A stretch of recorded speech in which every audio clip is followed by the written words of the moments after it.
The movie is set in a post-apocalyptic world which has been ravaged by a deadly virus. Both men and women can contract and carry the virus, but mysteriously, it is only killing women. It has created mayhem all over the world, and scientists are struggling to find a cure. The virus is very strange, as it didn't originate from organisms, but rather, it fell to Earth in the form of ash. The entire world is bombarded with this strange ash, which has appeared literally out of thin air. As the months pass by, the female population is depleting at a rapid rate, hence threatening an extinction. And since women can contract the virus from men living in their vicinity, the governments around the world have started a campaign. In this campaign, the women are relocated to an isolation camp with the promise to keep them safe. But in reality, they are forced to the camp, where various cruel and painful tests are conducted on them to find the actual nature of the virus. As a result, woman has become an extremely rare species. To put it into context, a huge reward of millions is awarded to the one who can capture a live woman and hand them over to the government. Then, we are taken to a quarantined apartment which is rented by a guy named William. At first, it looks like any other apartment, but soon, we get to know that a female named Eva is also living there. She is none other than William's girlfriend. It turns out Eva has managed to survive so far because Will has hid her well from the authorities. He doesn't allow her to go outside or use the phone, even if it's for her own good. Will's tight control over her freedom and movement has had a negative impact on the couple's relationship.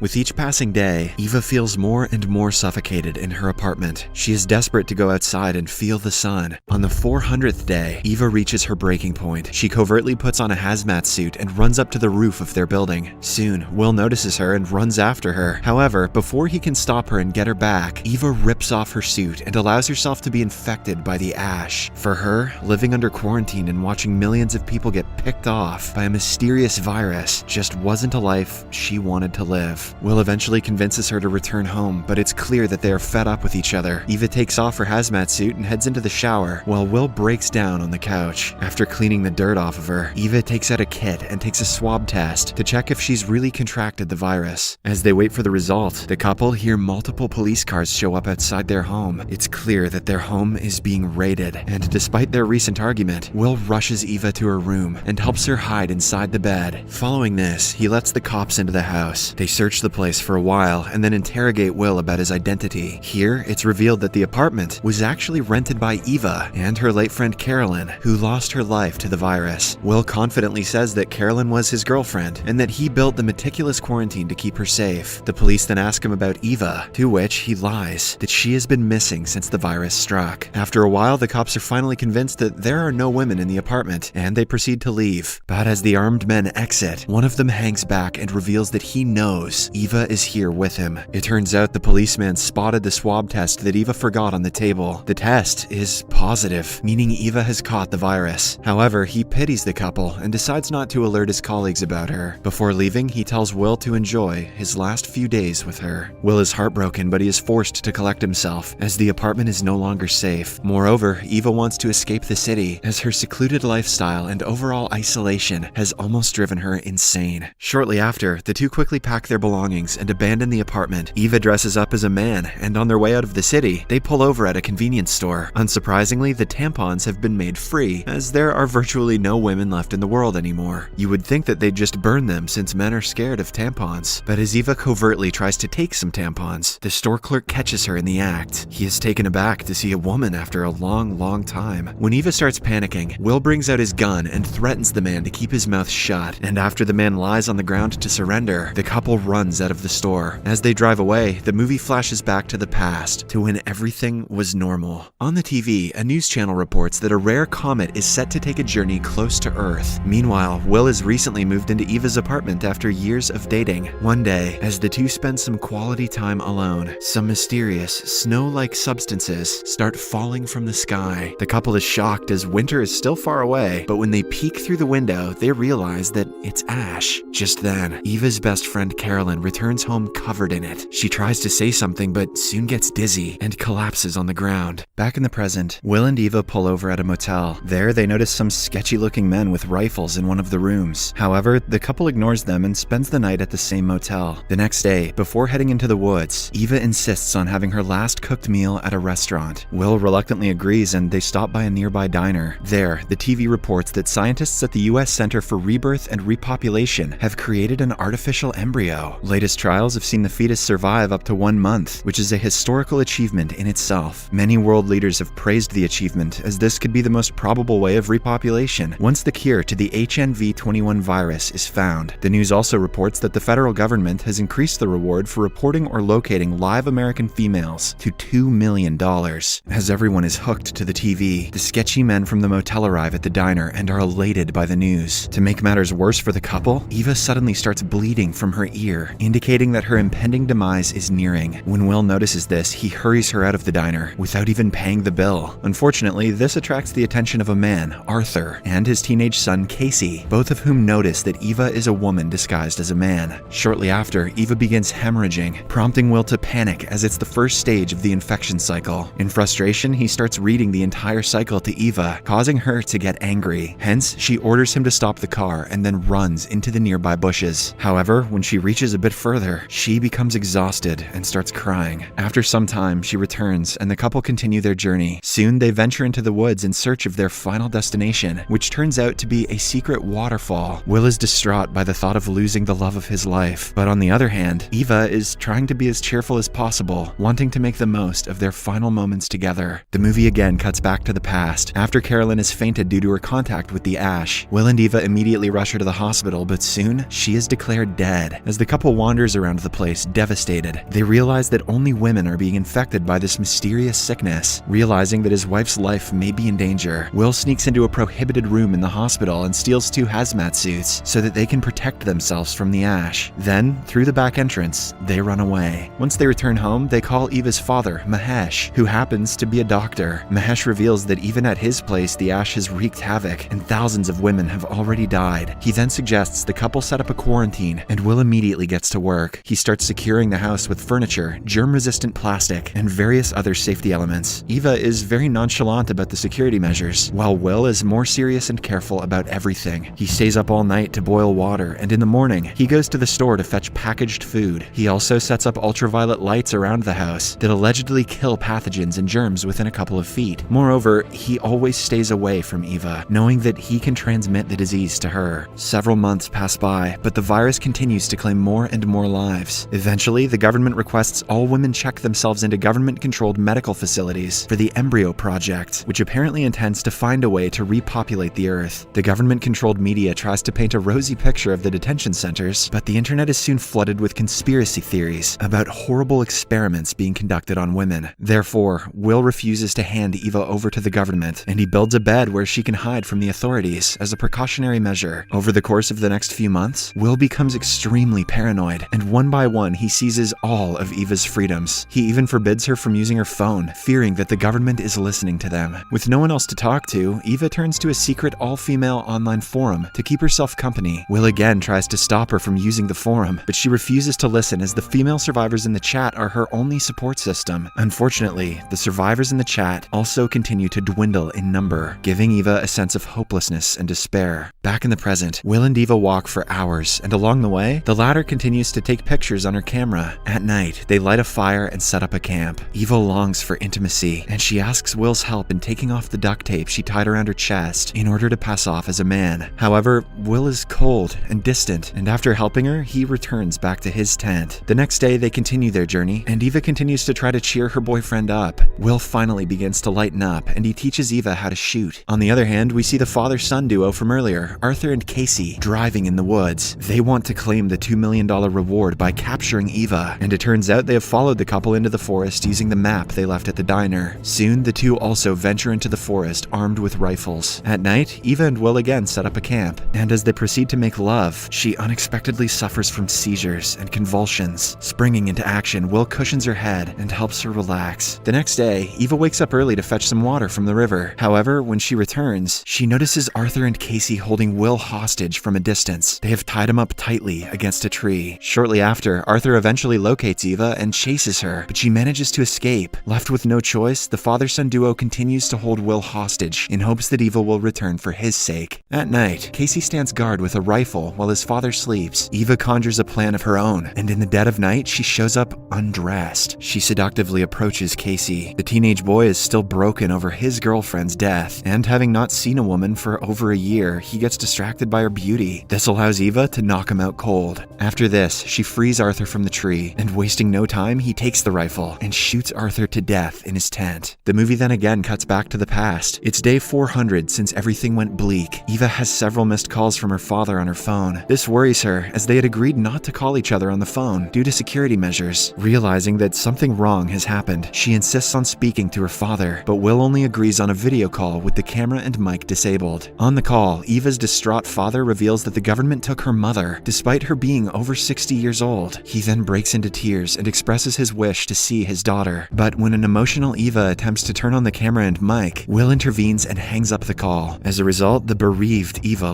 loses it, and she lashes out at him for keeping her trapped. She then holds him at gunpoint and orders him to go away forever. After Will reluctantly leaves, Eva notices a visual of the waterfall on her laptop. It reminds her of tranquility, love, and freedom, so she decides to venture out. She puts on the hazmat suit and rushes to the roof of the apartment complex. Back in the present, Will and Eva continue their journey, and they eventually make it to the secret waterfall. There, the couple embraces each other, knowing that they'll always be soulmates. Will kisses her, and she snaps a selfie, prepared to die as she bleeds out, losing energy, but in an atmosphere of happiness and relief. Eva feels that she was burdening Will, and as she awaits her death, she smiles, knowing that her beloved can soon go on to live a proper life. See you tomorrow, guys. I'm gonna go take a cold shower now. Subscribe for more videos like this, turn on notifications, and leave a like to help the channel out. Thank you for watching.